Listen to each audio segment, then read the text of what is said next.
मातीने मडक्याला हळू आवाजात विचारले. आपण दोघेही एकाच मातीचे.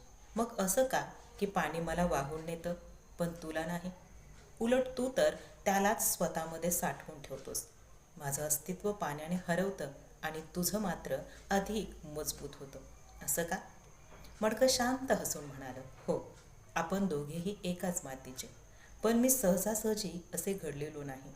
मी आधी पाण्यात भिजलो, मग मला पायांनी तुडवलं गेलं, चाकावर फिरवण्यात आलं, अनेक वेळा आकार बदलला, कुंभाराच्या हातातल्या थापांनी मला सहनशीलता शिकवली आणि शेवटी आगीच्या ज्वाळांमध्ये होरपळून खरा मटका झालो.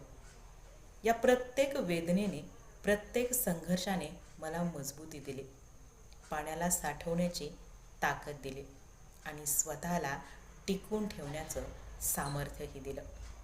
संघर्षाशिवाय यशाचं सौंदर्य समजत नाही. जीवनात जर कठीण प्रसंग आले नाहीत तर आपण कधीच कणखर बनत नाही. ज्याने संघर्ष स्वीकारला त्यानेच आयुष्याला अर्थ दिला.